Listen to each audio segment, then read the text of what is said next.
All right, so I'm sitting up at my farm this weekend away from all the noise, and it kind of dawned on me.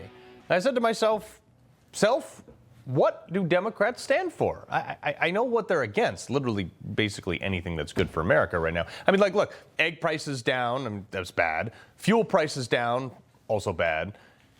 Ending the war in Ukraine, apparently that's also bad. Canceling unaccountable money that goes to God knows who, also bad. More freedom, bad. It's amazing. And all the things they are for, people hate.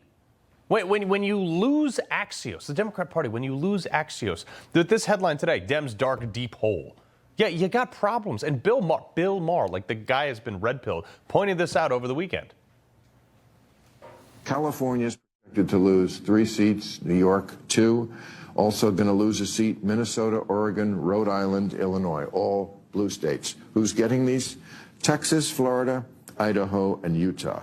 I mean, this looks like game over, you know, and the reason why people are voting with their feet is a lot of what your book is about. Yeah. Taxes and regulation.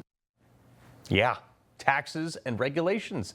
Democrats would turn the whole country into an HOA that bans the American flag if they could, I swear. The only things Democrats stand for are all the things everybody hates. I don't know if it can be any clearer. Hey, libs, the top states people are leaving are all blue. The top states people are going to are all red. You don't even need Common Core math to figure this out.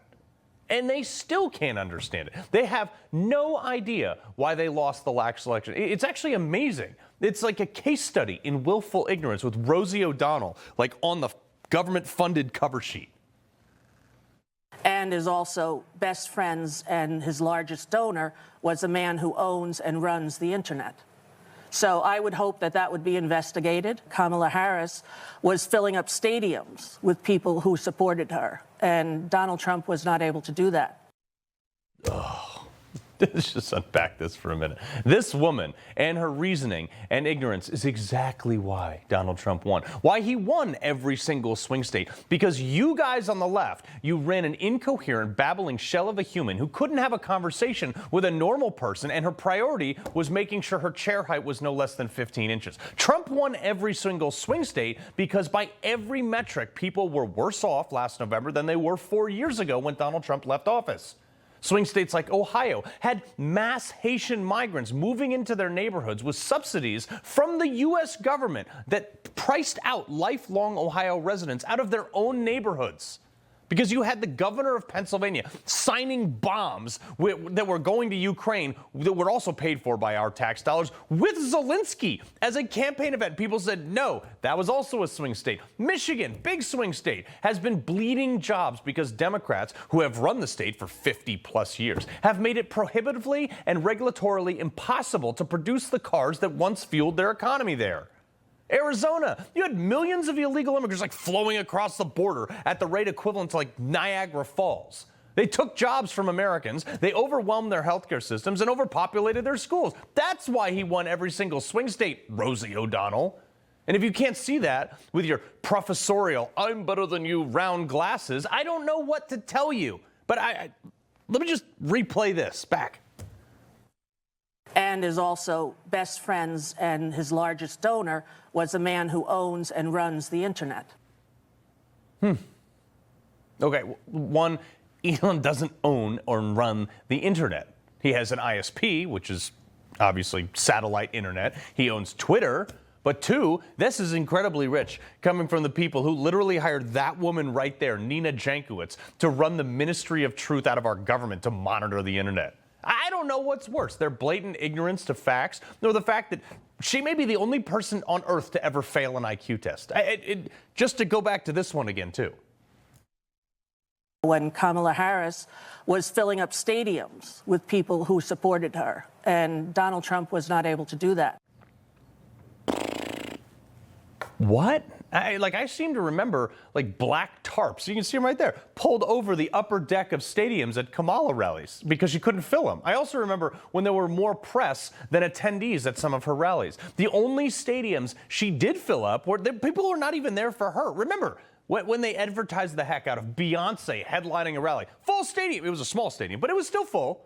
Beyonce walks out, gives like a 3-minute, hey, ho, Kamala's great. walks off stage. People are shaking their heads. Then they started leaving when Kamala started talking. They didn't come for Kamala. They came because they thought they were going to get a free Beyonce concert. She did this with Megan the Horse, Lizzo, Bruce Springsteen, Katy Perry, Bon Jovi, J-Lo, Cardi B, and like a ton of other these people, celebrities that I've literally never heard of.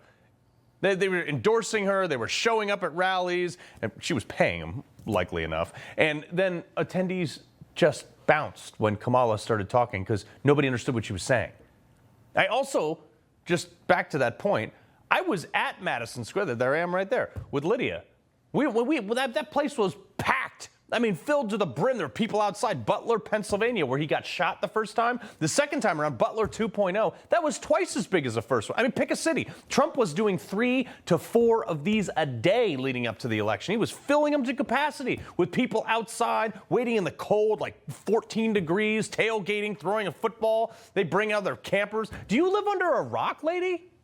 And 2 months ago, 2 months into Trump's presidency, they have nothing to stand on. So this is what they're going with? Bernie Sanders, the socialist, and AOC and like her mom jeans out there running rallies. Stop the oligarchy. I'm sorry. We elected Donald Trump. And to be honest, an oligarchy is, as you can see here, a government in which a small group exercises control, especially for corrupt and selfish purposes. A small group, like, I don't know, a few hand-picked judges appointed by a political opponent that are unilaterally overruling a duly elected president of the United States. That sounds a lot more like an oligarchy to me. Do I have to draw this out in crayon? This is why you're losing 9 congressional seats from deep blue states. This is why California is nearing a 50% marker of people who will support a Republican in the next election. And that's after all the Republicans already left the state. And while Democrat supporters are, planting incendiary devices like bombs and stuff at Tesla dealerships, Donald Trump is out there. He's bringing in $4 trillion. He announced this afternoon, $4 trillion in foreign investments into America because of his strategy, his tariffs, and his economic plan. So, what are you resisting, Rosie?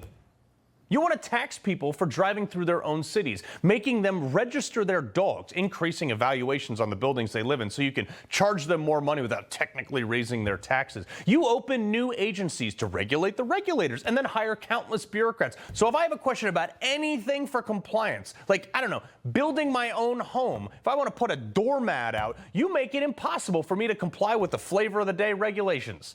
Don't get me started on the tax code that's over like 100 million words. You want to take away my ability to defend myself while simultaneously letting criminals out on bail. You put crack pipes in vending machines, but arrest people for paddleboarding out in the ocean without a mask during COVID.